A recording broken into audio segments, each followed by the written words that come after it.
আমার বাবার ভাইয়ারে মা ডেকে বলে ওয়াজকুরুনি 40 বার হজ করাইছ, সেইটা বিষয় নয়। কোন মা কোন সন্তানের উপর দাবি রাখে না, প্রত্যেকটা মা তার সন্তানকে ক্ষমা করে দেয়। তুমি জিজ্ঞেস করেছো, তুমি শোনো রে বাবা, প্রত্যেকটা সন্তান মায়ের গর্ভে থাকে, মাথা থাকে উপরের দিকে, পা থাকে জমিনের দিকে। এই বিশাল পৃথিবীর মালিক, রাজত্বের মালিক সে একা, দুনিয়াতে আসতে রাজি হয় না। যখন দুনিয়াতে আসার সময় হয়ে যায়, আল্লাহ পাকের রহমতের ফেরেশতা ওই মুহূর্তে ওই বাচ্চার ঘাড় ধরে মাথা নিচের দিকে করে দেয়, পা দুইটা উপরের দিকে দিয়ে দেয়। ওয়াজকুরুনি রে, যখন সন্তানটা জমিনের দিকে আগমন শুরু করে, প্রসব হইতে শুরু করে, এমন একটা লাথি মার পেটের মধ্যে মারে, ওই লাথিটা মার কলেজার মধ্যে পড়ে, চিল্লায় এখন আল্লাহু আকবার। এমনও হয় অনেক মা অচেতন হয়ে যায়, বেহুশ হয়ে যায়, জ্ঞান হারা হয়ে যায়। ওয়াজকুরুনি রে, যখন সন্তান দুনিয়াতে আসার পরে ওয়া ওয়া করে কান্দে, আমার আল্লাহ সেই কান্নার আওয়াজটা আমার কানের মধ্যে পৌঁছায় দিলে মায়ের জ্ঞান ফিরে। তুমি জানো না রে বাবা, একজন সন্তান যদি তার গায়ের চামড়া দিয়ে মা বাবারে জুতা বানায় দেয়, ওই সন্তান যদি মাকে মরণ পর্যন্ত কাঁধে বহন করে রাখে, একটা লাঠির হক সন্তানের জীবনে আদায় করা সম্ভব হবে না। জোরে কোন সুবহানাল্লাহ। মাগো আমি আঘাত পাইলে তোমার চোখে জরে পানি, সেই পানিকে ধুয়ে মুছে কোলেতে লটানি। লয়নি মায় করে লয়নি, সন্তানের গায়ে ময়লা, পায়খানা প্রস্রাব ভরা, মায় করে লয় কি লয় না? তুমি যেই দিন থাকবে না মা, সেদিন আমার হবে কি? সুখে থাকি দুঃখে থাকি, কাহার আসবে যাবে কি? তাই তো বলি তোমার মতো দরদি কেউ নাই মাগো, মায়ের মতো আপন কেউ নাই রে, মায়ের মতো আপন কেউ মা জননী নাই রে, যাহার ত্রিভুবনে তাহার কেহ নাই রে, মায়ের মতো আপন নাই রে, মায়ের মতো আপন। জন্ম হয়ে এই দরাতে মাগো তোমায় দেখেছি, তোমার বুকে হেসে খেলে তোমার বাসায় শিখেছি। তাই তো বলি তোমার মতো দরদি কেউ নাই মাগো, মায়ের মতো আপন কেউ নাই রে, মায়ের মতো বলেন মা জননী নাই রে, যাহার ত্রিভুবনে তাহার কেহ নাই রে, মায়ের মতো আপন নাই রে, মায়ের মতো আপন। এ বুজুর্গ কলার বাবারা, 2013 সালের মার্চের 23 তারিখে আমি গুনাহগারের মা দুনিয়া থেকে বিদায় হয়েছে। আমি চাঁদপুরে জুড়ে বাংলাদেশে নয় ভারত প্রোগ্রামে গেলে নাম্বার যখন রুমিং করা থাকতো আমার মা ফোন দিত রাত্র 12টা-1টার পরে, বাবারে মাহফিল শেষ হয়েছিনি, বাড়িতে রওনা করছনি। এত দামি মোবাইল ছিল না, সাধারণ মোবাইল ছিল। এখন তো দামি মোবাইল, কত সুন্দর গাড়ি আল্লাহ চালায়। রাত্রে 3টার পরও কেউ চাঁদপুরের খবর লয় না। এই জন্য বলবো, যাদের মা আছে বাবা আছে, আমার নবী কয় হুমা জান্নাতুকা, তারা তোমাদের জন্য জান্নাত। চিল্লা এখন মারহাবা, আর জোরে কোন মারহাবা।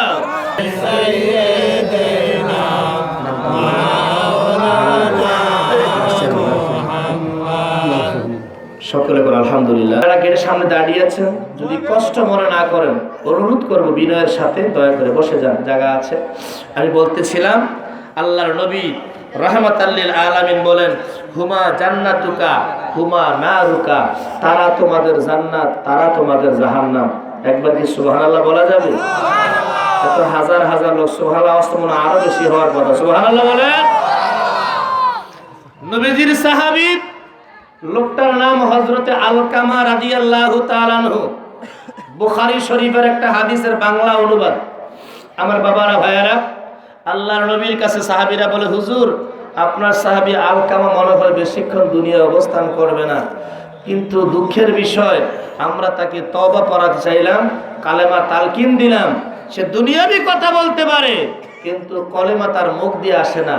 নাউজুবিল্লাহ বলেন। ইন্নামাল আমালু বিল খাওয়াতি, শেষ ভালো যার, জোরে কোন সব ভালো। হাদিসটা বুখারী শরীফের শেষ হাদিস। আমার বাবারা, আল্লাহর রাসূল বললেন, বেলাল যাও আমার সাহাবী আলকামাকে কলেমা শরীফের তালকিন দাও। হযরত বেলাল সাহাবীদেরকে লইয়া আলকামা রাদিয়াল্লাহু তাআলা আনহুকে তওবা পড়াবার জন্য চেষ্টা করলো, কলেমা পড়াবার জন্য চেষ্টা করলো। অন্যান্য কথা বলতে পারে, যখন কলেমা পড়ার কথা বলে জবান দিয়ে কথা আসে না। হযরত বেলাল রাসূল পাকের কাছে এসে বলে, হুজুর আমরা শত চেষ্টা করেছি কিন্তু আপনার সাহাবী হযরতে আলকামার জবান দিয়ে কলেমা নসিব হয় না, বের হয় না। আমার রাসূল ডেকে বলে আলকামাকে, ও বেলাল, আলকামার ঘরে কে আছে? কয় মা এবং স্ত্রী, সন্তান রয়েছে। আল্লাহ রাসূল বলে, বেলাল রে যাও আলকামার মা এবং আলকামার স্ত্রীকে আমার সামনে আসতে বলো। রাসূলের পাকের দরবারে আলকামার মা এবং আলকামার স্ত্রীকে হাজির করা হয়। আল্লাহর নবী জিজ্ঞাসা করে, আলকামার স্ত্রী, ও আলকামার বিবি, আমার সাহাবী আলকামা, আপনি তার স্ত্রী হিসাবে আপনার সাথে কেমন আচরণ করত? আলকামার স্ত্রী কয়, হুজুর আমি তার স্ত্রী স্বামী হিসাবে আমি যতটুকু হকের মালিক অধিকার, সে আমার কোনো হক আদায় করতে কোনো ত্রুটি করে নাই। 2 নম্বর আমার নবী জিজ্ঞাসা করে, আলকামার মা, ও আলকামার মা, আপনার সন্তান আলকামা মা হিসাবে আপনার সাথে কেমন আচরণ করত? আলকামার মা ডেকে বলে, ইয়া রাসূলুল্লাহ, ইয়া হাবিবাল্লাহ, নবীজি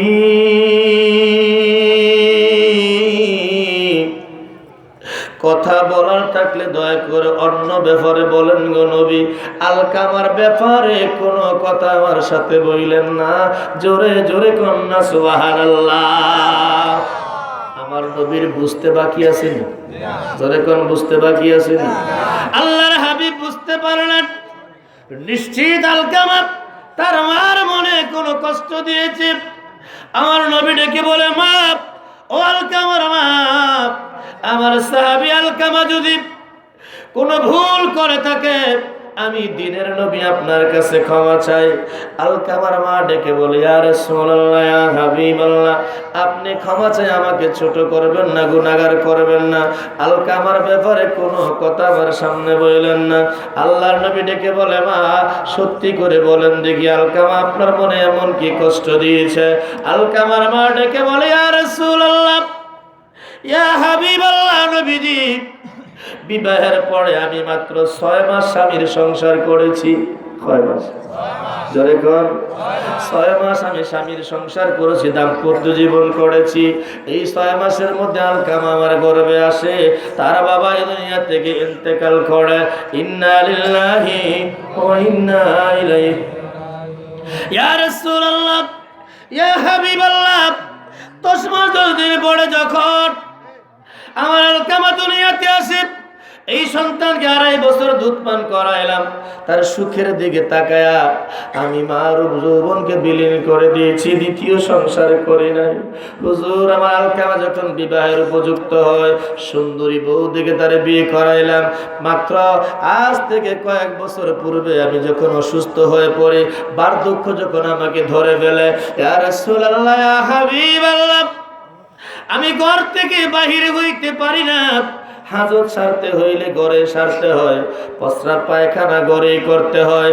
একদিন আমি বিছানার মধ্যে শুয়ে আছি, আমার ঘুম লাগে নাই, চোখ লাগে নাই, কিন্তু আমার পুত্রবধূ আমার আলকামার সাথে কথা বলতেছে, এ স্বামী, যদি এই ঘরের মধ্যে তোমার মা থাকে, যে ঘরে প্রস্রাব পায়খানা ঘরে দুর্গন্ধে থাকা যায় না, যদি তোমার মা ঘরের মধ্যে থাকে, আমি পেছনের দরজা দিয়ে বের হয়ে যাব।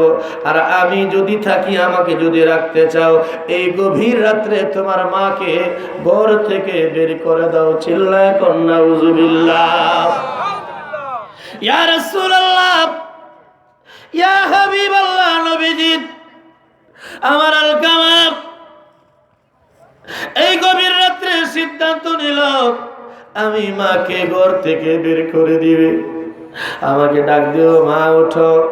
আমি সজাগ, চোখ বন্ধ করে রয়েছি, মনে হয় আমি শুনি না, ঘুমের ভান করে আছি। কয়েকবার ডাক দিল, আমি যখন উঠি না, আলকামা আমাকে জোরে জোরে ধাক্কা দিল। উঠে বললাম, বাবার এই গভীর রাত্রে কেন জাগাইলাম? আলকামা বলল, মা, তুমি ঘরে থাকলে আমার স্ত্রী চলে যাবে, অতএব তুমি ঘর থেকে বিদায় হয়ে যাও। এই রাস্তায় বাড়ির ঘরের মধ্যে প্রস্রাব পায়খানা করলে দুর্গন্ধে ঘরে থাকা সম্ভব না। আমি আমার ছেলেকে বললাম, বাবারে, তোমার সিদ্ধান্ত আমি মেনে নিলাম, অন্তত পক্ষে রাতের বাকি অংশটা আমার সময় দাও। সকাল হলে, ভোর হলে আমি ঘর থেকে বের হয়ে যাব। আমার পাপী সন্তান আমার কথা কর্ণপাত করলো না। এই রাতের আধারে ঘরের সিটকারি, দরজার সিটকারি খুলে আমি বের হতে চাই না, আমাকে জোর করে ধাক্কা দিয়া ঘর থেকে ফালায় দেয়। চিল্লায় নাউজুবিল্লাহ। ইয়া রাসূলুল্লাহ, ইয়া হাবিবাল্লাহ, নবীজি, চৌকাঠের মধ্যে লেগে আমার মেরুদণ্ডের হাড়খানা ভেঙে গেছে। সেই দিন থেকে আমি লাঠি বর দিয়া হাঁটি গো নবী। এই লাঠির দিকে তাকাইলে আমার ওই রাত্রের কথা মনে পড়ে যায়। এই জীবন থাকতে আমার কাছ থেকে আলকামায় ক্ষমা পাইব না।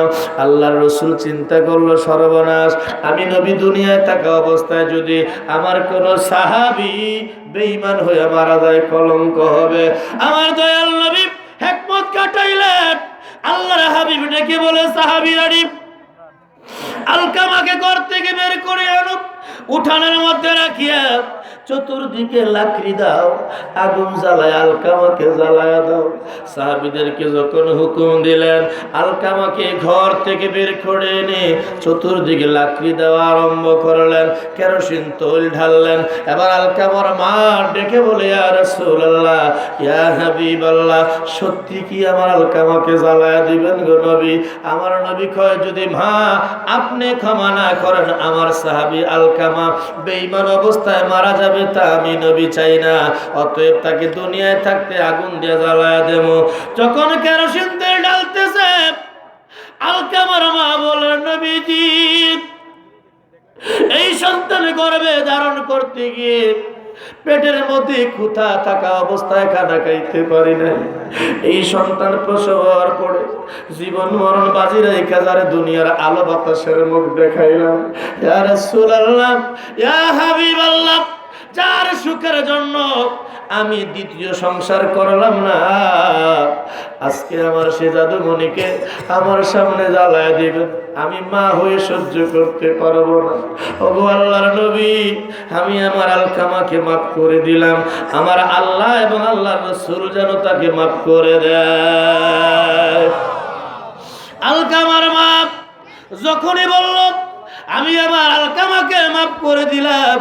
আমার বাবারা ভাইয়ারা, বুখারী শরীফের মধ্যে পাওয়া যায় ওই আলকামাকে কলেমা শরীফের তালকিন দিতে হয় না, আলকামা নিজেই পড়তেছে লা ইলাহা ইল্লাল্লাহু মুহাম্মাদুর রাসূলুল্লাহ সাল্লাল্লাহু আলাইহি ওয়াসাল্লাম। আল্লাহুম্মা সাল্লি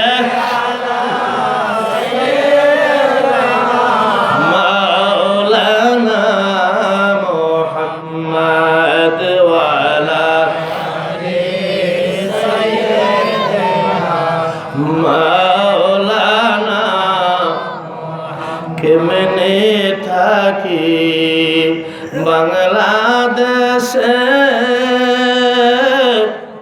ওরে সাইরা সোনার মদিনা। মদিনাতে মনে চাইনি, জোরে কোন চাইনি। মদিনা যাইতে টাকা লাগে না, সুবহানাল্লাহ। মদিনা যাইতে টাকা লাগে না। মদিনা যাইতে হলে একটা মনের দরকার। আমি গুনাহগার, আপনাদের সন্তান, আপনাদের পায়ে হাত রেখে বলবো, মনে মনে নিয়ত করে আল্লাহ মক্কা মদিনা না দেখে মরণ দিও না। আমিন কোন।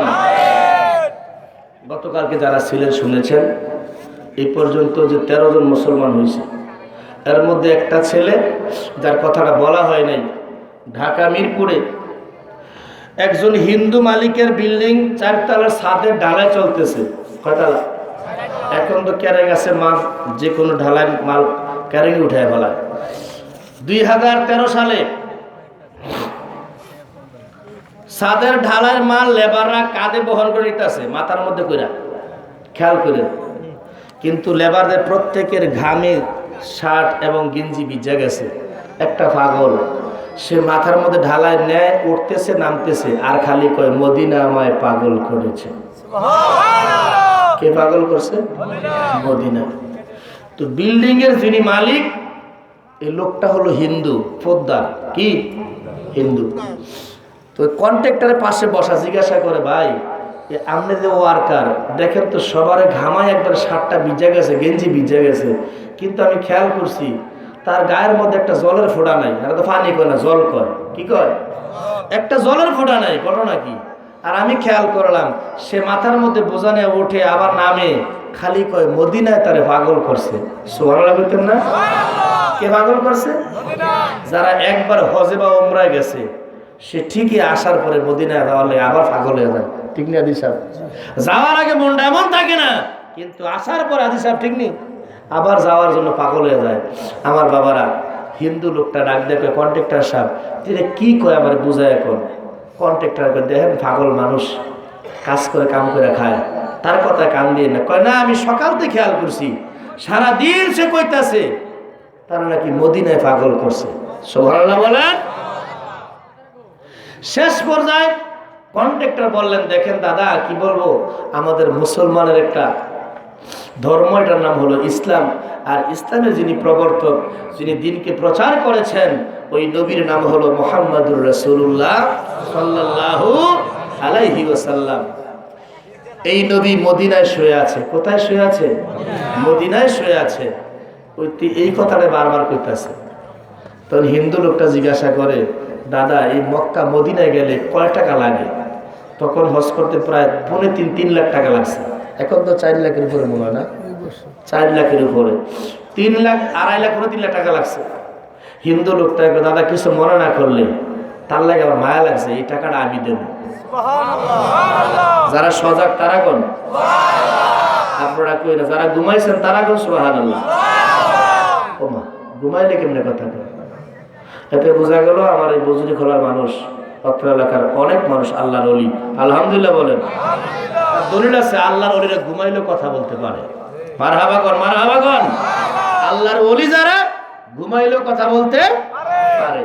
আমি প্রথমে যারা সজাগ তারা বলছেন, পরে বোঝার ঘুমাইছেন তারা কোন? তারা বলছেন। অগণিত আল্লাহর ওলি এখানে আছে। না থাকলে স্বামী স্ত্রী ঘরের মধ্যে 2 জন ডেলি 5 বার ঝগড়া হয়নি? কিন্তু এখানে 10 গ্রামের 10 জন ঝগড়া হয়েছে, হয় নাই। কারণ এখানে হতে পারে একটা রিক্সা চালক আল্লাহর ওলি হইতে পারে, পারে কি পারে না?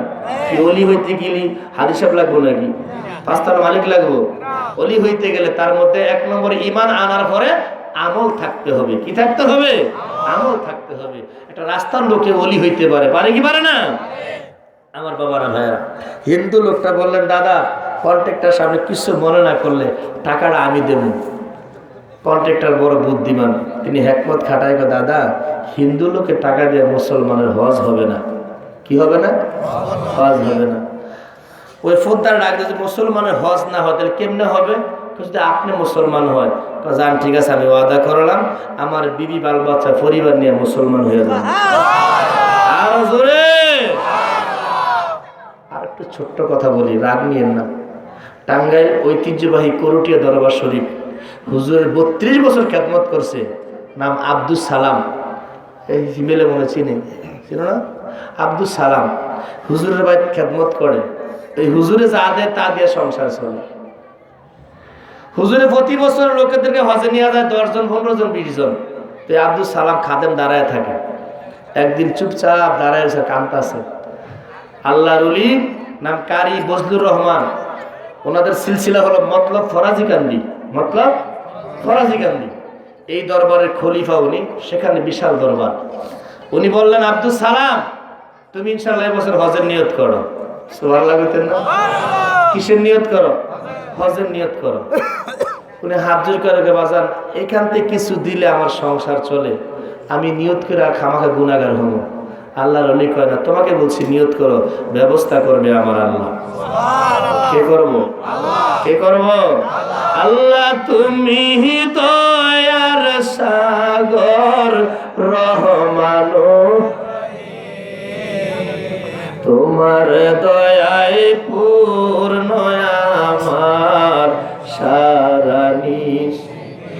বললেন তোমার দয়ায় পূর্ণ সারা নিশ। এই ভান্ডারি গান গেলাম নেবার কোনো ভান্ডারি গান? সবকিছুর মালিক কে? আল্লাহর কাছে চাইবেন। সমস্যা কোন জায়গায়? আমি মেম্বার কাছে আল্লাহ গেছি, আছে আল্লাহর কাছে চাইবেন কার কাছে? জোরে কোন কার কাছে? মানুষ গুজবে পাগল। নিয়ত করো, তোমাকে বলছি। উনিকে বাজান আমি যে নিয়ত করে গুনাহগার, আমার তো নাই সামর্থ্য। কয় না তুমি নিয়ত করো। কয় তাহলে আমার ছুটি দেন। কয় ভাই যাও। বাড়িতে গেছে, পাশের গ্রাম। ওনার বাতিজা লন্ডন থাকে, ফোন দিছে বিকালে, শাশি আম্মা কাকারে ফোনটা দেন। কে আরে? কয় আব্বা তো মারা গেছে, আব্বার হজ করাতে পারলাম না, আল্লাহ আম করে লন্ডন আনছে, আমরা লন্ডন সিটিজেনশিপ থাকি, তো নিয়ত করছি কাকারে হজ করাবো। বাপের ভাই চাচা, বাপের ভাই চাচা রাত্রে ফোন দিছে, কাকা যদি আপনি কিছু মনে না করেন, আল্লাহ আমাদের সমর্থন দেয় নাই, বাপ মারা কিছু করতে পারি নাই, বাবা মরে গেছে, মা মরে গেছে, তা আল্লাহ আমাদের সম্পদ দিছে, যদি আপনি আমাদের পক্ষ থেকে আমরা আপনার বাতিজা হিসাবে আপনারা হজ করাবো, আমরা রাজি নি। তিনি বললেন, বাবা রে তোমরা যে হজ করাইবা, আমার মুর্শিদ কেবলা আমার দুপুরে কয়ে দিচ্ছে। জোরে কর সুবহানাল্লাহ। কারণ আমি দিনে না দিন খাই, আমার বেড়া বারে বারে করে নিয়ত করতাম। আমার বাবারা ভাইয়ের একটা হলো এলমে তাসাউফ, এলমুল লাদুনি, এলমে বেলায়াত, একটা এলমে জাহের, একটা এলমে বাতিন। সুবহানাল্লাহ বলেন। মঞ্চে যে আলেমরা বসা, এর মধ্যে আমি অনেকে ছাত্র হওয়ার উপযুক্ত না। মাওলানা আশরাফ আলী সাহেব আমার আব্বার ক্লাসমেট, আলহামদুলিল্লাহ। কোন আব্দুল জব্বার সাহেব আমার উস্তাদ, প্রিন্সিপাল আব্দুর রব সাহেব শুনছেন না? বলছে যে ওনার ছাত্র বর্তমানে 4 জন পীর সাহেব, আমার বাদ দিয়ে। কয়জন? কয়জন? তাহলে ওনার বয়সটা বুঝেন নাই। 32 বছর আমরা কৃষ্ণপুর। কয় বছর? 32 বছর।